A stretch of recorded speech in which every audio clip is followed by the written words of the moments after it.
In this video, I'll show you how to punish the French defense. With just a few precise moves, you can break down Black's setup, keep the initiative, and launch a powerful attack right from the opening. The French defense begins with White playing pawn to e4. Black replies with pawn to e6, preparing to strike back with pawn to d5. White develops by playing knight to f3, and Black responds with pawn to d5. White then plays knight to c3. This is known as the two-knight system. Now, what is the point of the two knights variation instead of the main line where White pushes pawn to d4 earlier? Well, you are going to play pawn to d4 anyway, and the game will eventually transpose into the main variations of the French defense. But by starting this way, you avoid some of the sidelines and extra options that Black could use, which you may not want to study. At this point, what can Black do? One idea is pushing pawn to d4 immediately. But this actually backfires, because the pawn is advanced too far ahead of Black's underdeveloped army. After White plays knight to e2, both of White's knights are aiming at that pawn. It becomes more of a liability than a strength for Black, since it now requires constant defense. A stronger option for Black, instead of advancing the pawn, is to develop the knight to f6, a move that's standard in most French defense lines. By placing the knight here, Black immediately challenges White's central pawn and prepares for a solid defensive setup. White responds by pushing the pawn to e5, forcing Black's knight to retreat to d7.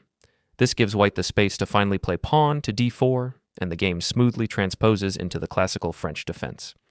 At this point, Black typically continues with pawn to c5, aiming to undermine White's center. Now White has an intriguing attacking idea, bishop to g5. This move pins Black's knight on f6, creating potential pressure on the king side and setting the stage for tactical opportunities. This move can be extremely powerful.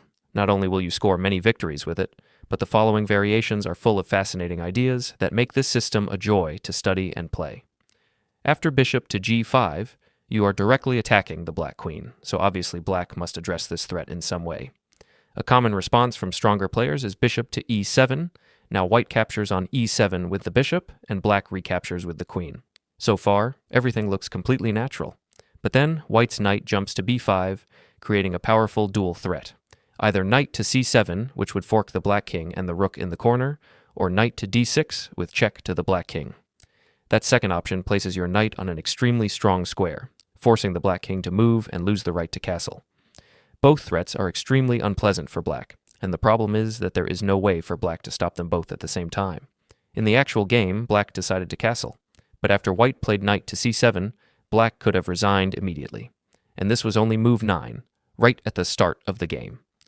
You can see how even a strong grandmaster was essentially defeated on the spot. He continued for a few more moves, but the position was already completely lost, because Black was going to lose the rook without any real compensation whatsoever. This shows us an important lesson. Do traps or tricky opening variations really work?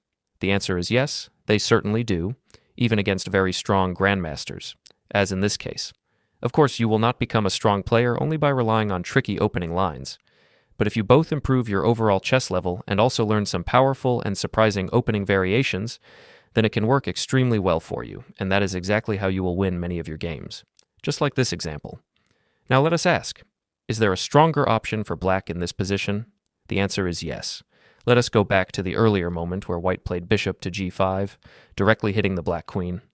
We already saw that bishop to e7 fails very badly for Black. Therefore, the correct response is queen to b6. At first glance, this move looks quite strong. Black moves the queen out of the attack, while at the same time placing pressure on White's position and controlling the diagonal, threatening the center of the board. However, White can simply capture the pawn on c5. At first, it may appear that Black has a powerful reply. Instead of immediately recapturing the pawn, Black can grab the pawn on b2 with the queen, seemingly with devastating effect. Now the Black queen not only collects the pawn, but also attacks the knight, while the White pawn on c5 remains weak and looks as though it will soon be taken by Black. At first, it may look like White has blundered and that Black is simply going to capture all of White's weak pawns in the following moves.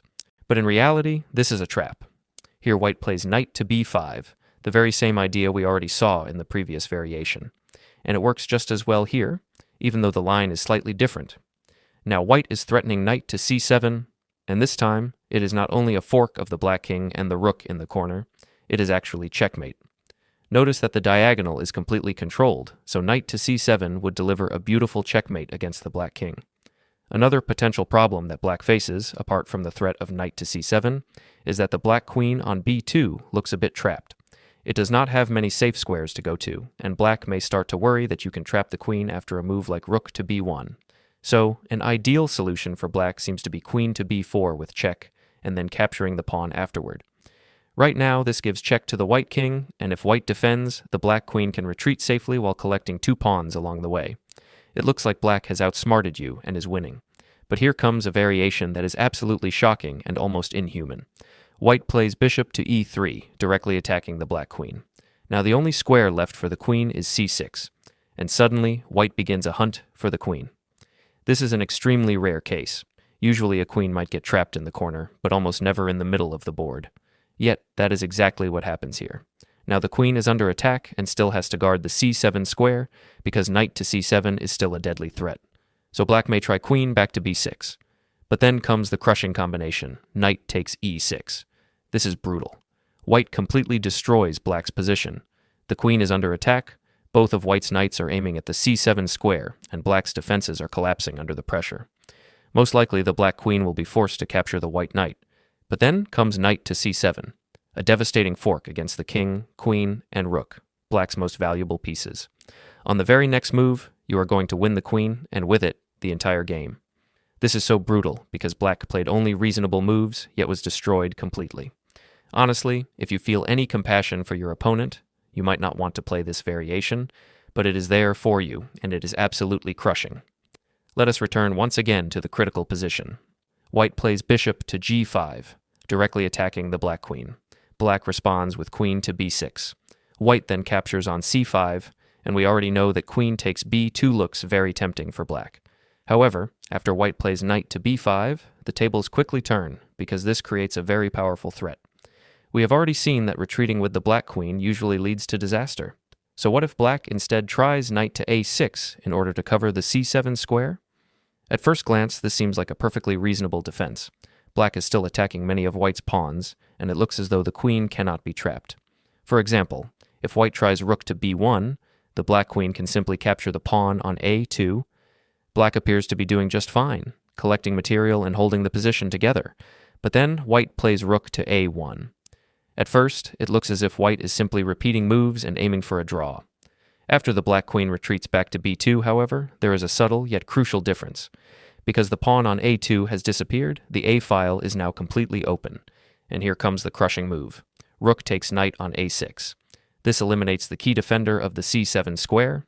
Funnily enough, in the majority of games played with this variation, black responds with pawn takes rook on a6. But this only makes matters worse, because after that, knight to c7 delivers a stunning checkmate.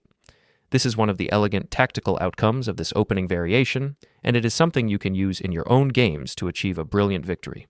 That's how you crush the French defense. These traps can punish black fast and give you easy wins.